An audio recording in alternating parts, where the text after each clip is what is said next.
Oh, Suzanne, if anyone is out there that can hear this, that has you,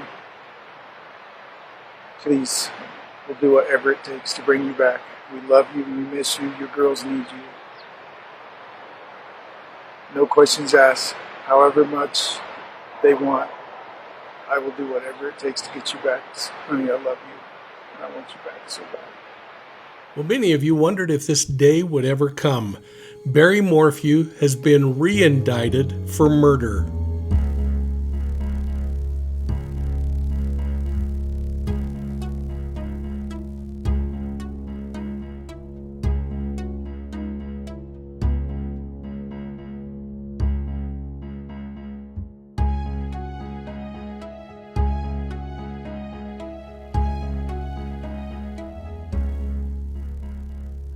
Hey, welcome to Profiling Evil. Yeah, this is a crazy day. We've gone through the Karen Reed trial. We're coming to the end of the week, and today, Barry Morphew was arrested in Gilbert, Arizona for the murder of his wife, Suzanne. The indictment came down, and he's being held in an Arizona jail. Hit that like and subscribe button and ring the bell. Make sure you're sharing Profiling Evil with your friends. And if you happen to be one of the few who are new to true crime, I'm just going to recap a couple of things because it was a quiet Mother's Day in May of 2020 when Suzanne Morphew vanished from her home in Chaffee County, Colorado. Her husband, Barry Morphew, told investigators that he left early that morning for a work trip to Broomfield, leaving Suzanne in bed, supposedly planning to go on a solo bike ride. Now, I don't know about you, but how many of you go and take off on Mother's Day, leaving your wife at home with your children returning from a church trip later that day? Well, when she didn't respond to calls or messages later in the day, neighbors checked in and complained to him on the phone. And there's a whole bunch of information in the telematics of the vehicle, the phone, his phone, her phone, and a whole lot of other stuff that's going to play into this case. When the neighbors couldn't find her there, Barry suggested checking to see if her bike was in the garage. They couldn't find it, and her disappearance set off a massive search and years of speculation. But then came a moment that the true crime community had been anxiously awaiting. At a press conference in 2021, Colorado law enforcement announced that Barry Morphew had been arrested for the murder of his wife. Now, they didn't have her body at that time, but they said they had evidence, lots of it. Now, some people were stunned. Others say they saw it coming, and many more just wanted answers. Well, this wasn't a case to rush through. It needed to be watched patiently, piece by piece, and there were some ugly parts and pieces during this. But now, 2025, the guy had been released from charges and was out on his own for the last 2 years. But in 2025, a grand jury today issued a fresh indictment that outlines in excruciating detail the case against Barry Morphew. Now, if it's all true, it includes allegations of first-degree murder and allegations of tampering with a dead body, influencing a public servant, and unlawful possession of a tranquilizer weapon. Now, the timeline, the behavior, the toxicology, it all paints a chilling picture. Barry claimed his departure that morning was routine. He said he left around 5 a.m. and checked into a hotel in Broomfield, Colorado. That's just kind of northwest of Denver, headed to a job site. But one of Barry's own employees contradicted this, saying that they'd planned to leave together that evening. But instead, Barry left early, alone. He didn't bring the proper tools or the materials to the job. Surveillance footage added more questions because Barry was seen in and around Broomfield. But he only spent about 30 minutes at the actual job site over a 10-hour period of time. The rest of the time, he was spotted on CCTV and other kinds of avenues tossing items into various trash cans across the city. And the timeline got even tighter because hotel records show that Barry was back in his room when he claimed to be at the job site when that 5 p.m. call came in telling him his wife was missing. Well, in his first police interview, Barry described his marriage as blissful. He said that he and Suzanne had had a wonderful weekend together, even the night before, having a nice meal and some intimacy. But investigators soon discovered that Suzanne had actually been planning to leave him. She'd confided this in friends. She'd kept digital and physical records of marital problems that were going on. One message that they were able to recover from Barry's phone, saved as a screenshot from a deleted thread, had Suzanne saying, quote, "I'm done. I could care less what you're up to or what you've been up to for years. We just need to figure this out civilly," close quote.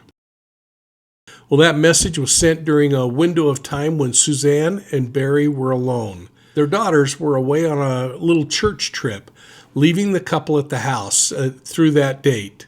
Now, Suzanne had been texting a former lover daily through her social media. Her final message to that person came at 2:11 p.m.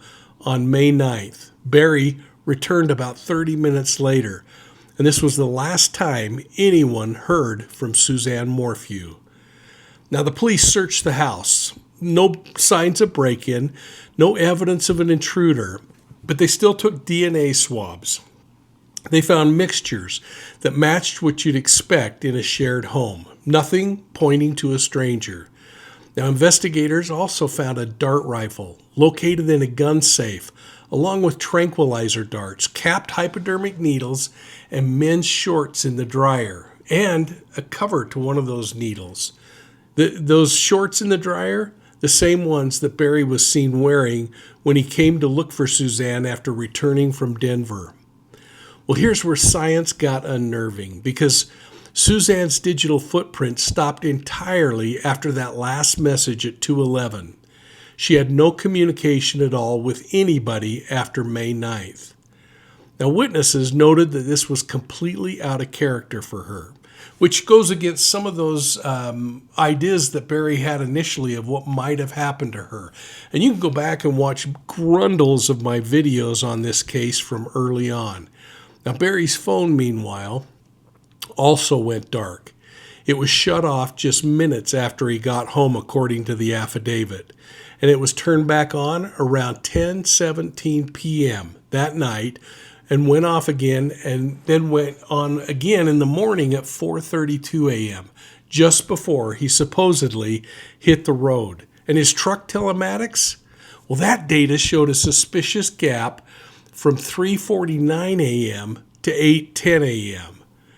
Investigators believe that this was when Barry was moving Suzanne's body. Well then, fast forward to September of 2023. Suzanne's remains were found in a shallow grave in Saguache County. It's about an hour south of their home. Now, her bones were bleached, and that's really important. Her bike clothes looked undisturbed to investigators, and a forensic anthropologist and other scientists determined that this wasn't where Suzanne's body decomposed. Her body had been relocated. So the body had been dug up from where it originally was, or at least at one point, and moved to this final location where it was discovered. Toxicology tests revealed something that was even more interesting. All three chemicals that make up the tranquilizer compound called BAM, which Morphew had admitted that he used to sedate deer, was found inside Suzanne's bone marrow. And not only that, one of the chemicals had already metabolized. And that is really disturbing because it means that she was alive when she was drugged, and that she didn't die immediately. This thing would have tranquilized her, knocked her out, but she still would have been conscious and knowing what's going on. Now, BAM is a veterinarian tranquilizer used on large animals. It's not approved for human use, but experts said it would have frankly rendered Suzanne totally immobile and completely unable to fight back. Barry, as it turns out, is the only private individual in the state of Colorado who had ever legally purchased BAM, and especially would have had it at that time. That is huge. Now, as the indictment states, Barry Morphew obtained and filled several prescriptions for BAM while he was living in Indiana, just shortly before he moved to Colorado. But no other private citizens or private businesses in any of the surrounding counties, and I've heard one report say the entire state of Colorado had BAM prescriptions from 2017 through 2020. In other words, the access, the experience, and the timeline all point back to one person, and allegedly that's Barry Morphew. And the indictment lays it out pretty plainly. It says that Barry Morphew stands accused of first-degree murder with a cocktail of circumstantial, forensic, and digital evidence that prosecutors believe that he killed Suzanne, that he tried to cover it up, and he manipulated the narrative from day one. Now, this case has tested public patience and belief in the long game of justice. And frankly, we've all been frustrated by a lot of stuff that's going on. But from the press conference announcing his arrest to the quiet, devastating details that are buried in the 10-page indictment, the truth appears to be surfacing slowly, but surely. And as always, in true crime, the devil is in the digital details, and the timelines don't lie. And in a few hours, we're going to hear from the prosecutor who got this indictment, and she's going to be providing it in a press conference coming up. So we'll be catching that and commenting on that. But until then, just make sure you're continuing to check into this thing and have a little patience, because this one's going to take some time. But 5 years in the making, and we now have charges again against Barry Morphew. And hopefully, this time, the prosecution is a whole lot more aligned, and the judge is a little more lenient on allowing evidence in for trial. Hey, make sure you're checking out Profiling Evil on Facebook, Instagram, YouTube, and Twitter. And if you like true crime podcasts on the go, make sure you're subscribing to Profiling Evil's audio podcasts on your favorite podcast platform. Hey, folks, check out profilingevil.com where you can get the Bolo, our digital newsletter, and you can check out my books, including my new book that's going to be released next week, and I'm very excited about it. So please continue to check the website and watch for more information on that. And thanks for all your support of Profiling Evil. We'll see you soon at the next crime scene. I appreciate the members of the media that are here today. I scheduled this briefing to provide an update on the investigation that has been in the hearts and minds of the people of Chaffee County since Mother's Day of 2020. Suzanne Morphew was reported missing on Mother's Day 5 years ago. Law enforcement has never stopped working to obtain justice for this mother of two, this daughter, this sister, and this beloved member of the Chaffee County community. Through the tireless efforts of the Chaffee County Sheriff's Office, the Saguache County Sheriff's Office, the Colorado Bureau of Investigation, and the Federal Bureau of Investigation, I can announce today that the 12th Judicial District Grand Jury returned an indictment. The grand jury has indicted Barry Morphew on the single count of murder in the first degree. Law enforcement, the Chaffee County community, and Colorado as a whole has never stopped fighting for justice for Suzanne. Cold case homicides are tremendously difficult. They're difficult for the families of the victims and the communities who wait patiently for answers. While it may seem at times that the world forgets about these victims, I can assure you that my law enforcement partners and Colorado's law enforcement community do not forget.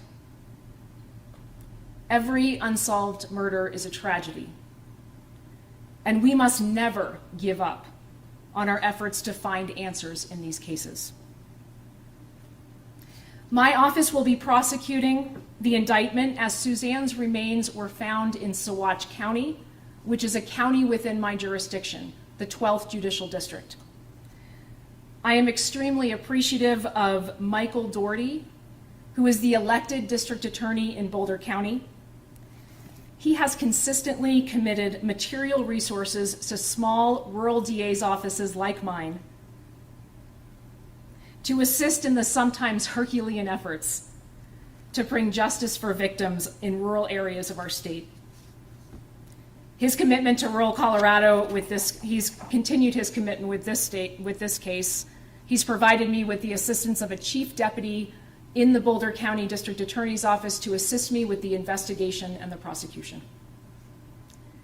Colorado's community of prosecutors is committed to assisting wherever the need arises.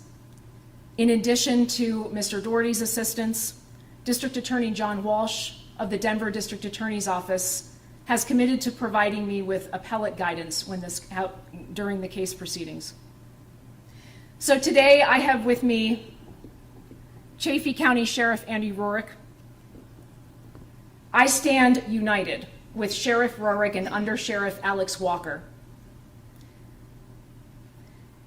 I stand united in announcing this indictment. Through this process, I have seen firsthand how deeply Sheriff Rorick and Under Sheriff Alex Walker and the entire Sheriff's Department in Chaffee County cares about this case. I am proud and appreciative of our cross-jurisdictional partnership and their hard and excellent work. I also stand with the Federal Bureau of Investigation, who has never wavered in its commitment to this investigation, providing essential intelligence and investigative resources and expertise through the years. I also recognize and appreciate our continued partnership with the Colorado Bureau of Investigation.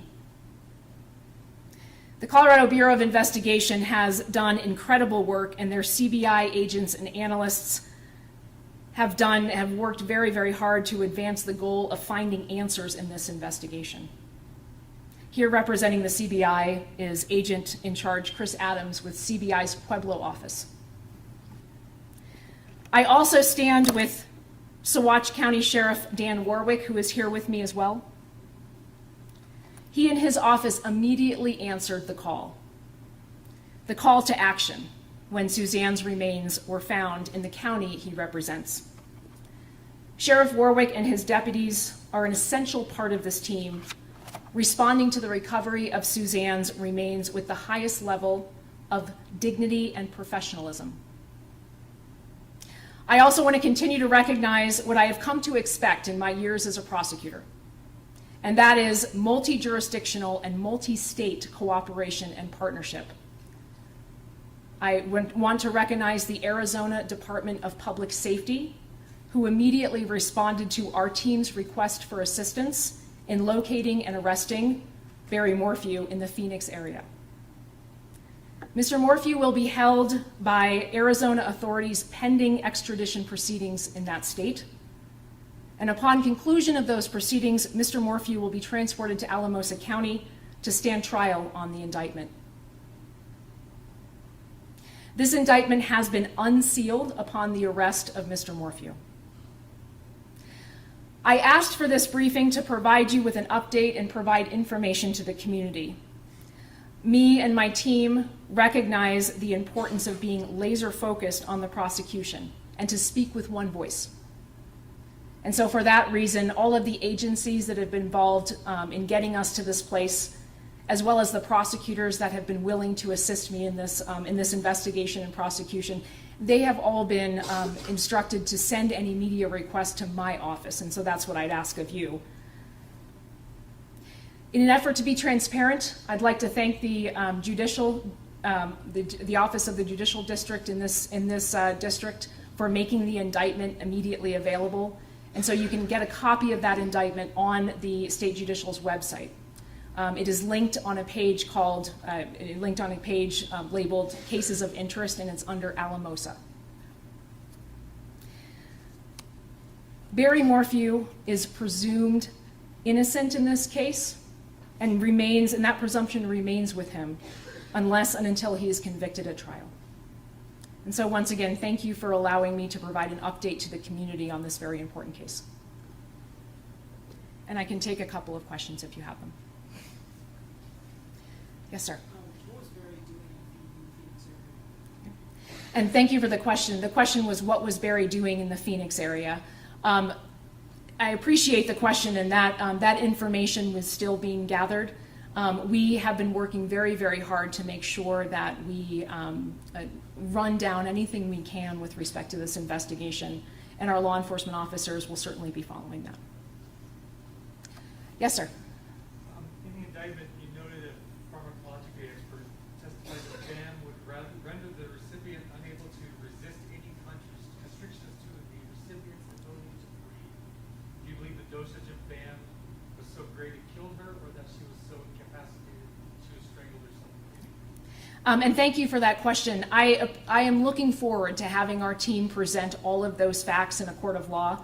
Obviously, I would like to be able to provide my comments, but my ethical obligations will not allow me to. However, I am very appreciative of the Judicial Department for making that indictment available, and I look forward to having our team present this case in court. Yes, ma'am. Why now? That's a great question. And so we, as prosecutors in Colorado and law enforcement in Colorado, we are very dedicated to making sure that we don't forget the victims of cold case homicides. But we also understand that it is so important to make sure that we have done everything we can to bring a case to court. And we are proud of the work that we've done. Every victim of homicide, murder in Colorado deserves that kind of attention, deserves that kind of work from law enforcement. And I would say that having the opportunity to work on these cases and to bring justice for these victims has been very important to me. Yes? Yeah, let me. Okay. Yes, sir. Was Morphew surprised at all when he was taken arrested? Was he expecting this? And thank you for that question. The question is whether or not Morphew, what Mr. Morphew's reaction was. And I can tell you that that's going to be part of the case, and we look forward to presenting that in front of a jury. Yes, sir. So the male DNA was found in Suzanne's car. Are you guys moving forward? Are you guys using that evidence for this trial? Tell us more about that. And thank you for that question. The indictment has a wealth of information about that particular topic, as well as the probable cause that supports the arrest in this case. And obviously, we are going to do everything we can to make sure that justice is done for Suzanne, and that includes being as thorough as we can about the facts of the case. Another question. When you arrest Barry in Arizona, so that's still investigating right now with Arizona law enforcement? So the Arizona Department of Public Safety has been an incredible partner for us.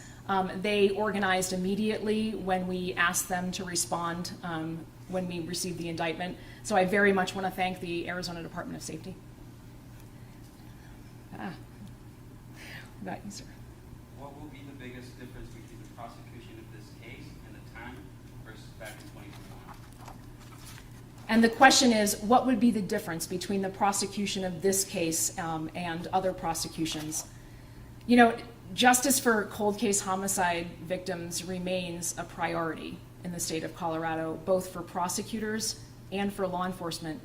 And that's despite any challenges that we may have had in the history of any particular case. That remains a priority for us. And so we have worked very hard to move forward in the case. This case is a different case, and I would refer you back to the indictment in this case. And we've worked very hard to move forward. Yes, sir. On an emotional level or on a personal level, and it's okay if you repeat yourself, can you talk about the journey, your journey from the day this was dismissed until today? Just broad strokes, just tell us that story. Well, thank you for that question. The question is, what has this process looked like, essentially? What has this process been like for the family, for the community, for our law enforcement partners? And I can tell you that it has been a long road. It has been a long road, and the families of the victim have been so patient. The community has been so patient. But I can tell you that our law enforcement officers have never forgot, have never given up and they have been working so hard to get to the place where we are today. And so it is never enough to say we're just going to forget about it because it's too hard. And so that has been the process for me. And I'll take maybe one more question here in the front. Can you elaborate further on where Suzanne's remains were found in relation to Moffett? I know it was undisclosed, but can you provide any more details about where she was found? So it was in and around the town of Moffett, and that raises an important question that I want to address. And so the remains of Suzanne Morphew were found in Saguache County, and that's obviously a county in my jurisdiction. And so jurisdiction in this county is appropriate. I can tell you that I have reached out to and contacted my friend and colleague, elected District Attorney Jeff Lindsay, who currently covers Chaffee County. He is in full support of our efforts to prosecute this case here and has committed to providing any resources that we need to prosecute this case. How did you know Morphew was in Arizona? And the question is I'm sorry, can you say that again? How did you know Barry was in Arizona? And I appreciate that question. We obviously have never given up on this investigation. And so working with our law enforcement partners, we were able to make that determination. Could anyone else possibly face charges?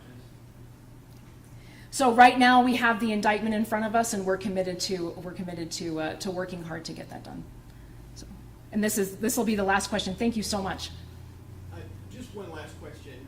From a community perspective, this community's been through a lot with the district attorney's office, and we've watched you take it over and repair it, stand here with law enforcement, something this community might not have seen in the past.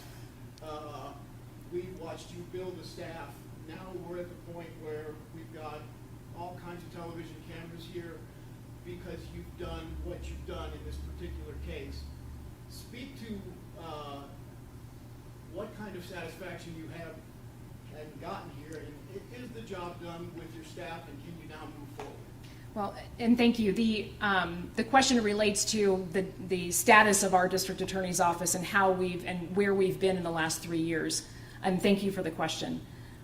The effort that we undertook to come to the San Luis Valley, that I undertook to come to the San Luis Valley and build the district attorney's office was quite tremendous. But I can tell you that the collaboration of prosecutors across the state to assist me, to assist my staff, to assist law enforcement has been absolutely tremendous.